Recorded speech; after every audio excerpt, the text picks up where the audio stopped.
Sisters and brothers of America, it fills my heart with joy unspeakable to rise in response to the warm and cordial welcome which you have given us. I thank you in the name of the most ancient order of monks in the world. I thank you in the name of the mother of religions. And I thank you in the name of the millions and millions of Hindu people of all classes and sects. My thanks also to some of the speakers on this platform who, referring to the delegates from the Orient, have told you that these men from far-off nations may well claim the honor of bearing to different lands the idea of toleration. I am proud to belong to a religion which has taught the world both tolerance and universal acceptance.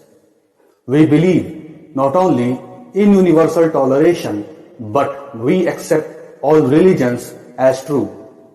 I am proud to belong to a nation which has sheltered the persecuted and the refugees of all religions and all nations of the earth. I am proud to tell you that we have gathered in our bosom the purest remnant of the Israelites who came to southern India and took refuge with us in the very year in which their holy temple was shattered to pieces by Roman tyranny. I am proud to belong to the religion which has sheltered and is still fostering the remnant of the grand Zoroastrian nation. I will quote to you, brethren, a few lines from a hymn which I remember to have repeated from my earliest boyhood, which is every day repeated by millions of human beings, as the different streams, having their sources in different places, all mingle their water in the sea. So, O Lord, the different paths which men take through different tendencies, various though they appear, crooked or straight, all lead to Thee. The present convention, which is one of the most august assemblies ever held, is in itself a vindication, a declaration to the world of the wonderful doctrine preached in the Gita. Whosoever comes to me, through whatsoever form, I reach him.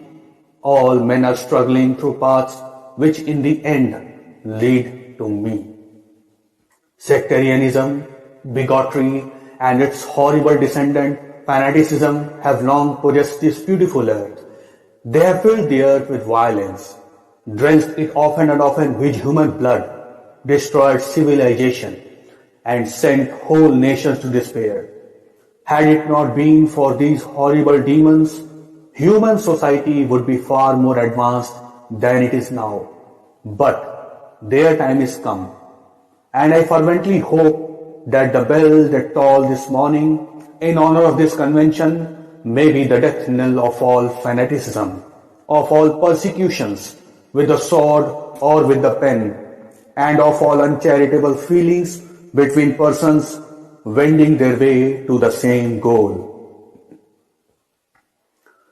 From the high spiritual flights of the Vedanta philosophy, of which the latest discoveries of science seem like echoes, to the low ideas of idolatry with its multifarious mythology, the agnosticism of the Buddhists and the atheism of the Jains, each and all have a place in the Hindu's religion.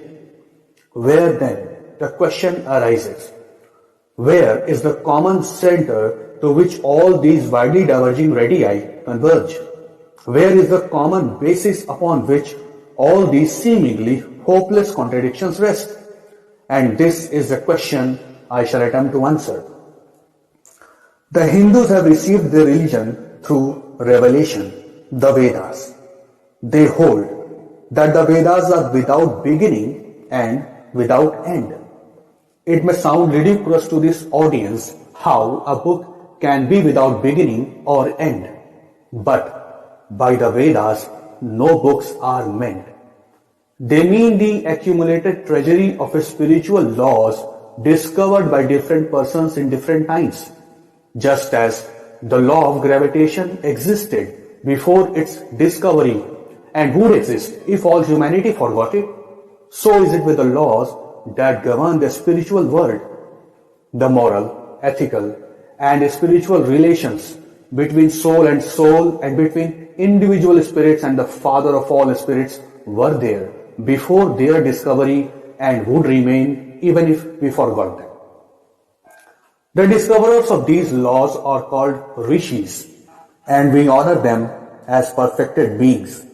I am glad to tell this audience that some of the very greatest of them were women.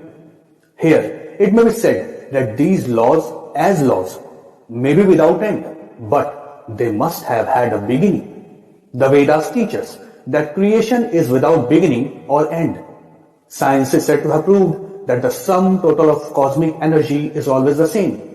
Then, if there was a time when nothing existed, where was all this manifested energy? Some say it was in a potential form in God. In that case, God is sometimes potential and sometimes kinetic, which would make him mutable. Everything mutable is a compound, and everything compound must undergo that change which is called destruction. So, God would die, which is absurd. Therefore, there never was a time when there was no creation. If I may be allowed to use a simile, creation and creator are two lines without beginning and without end, running parallel to each other.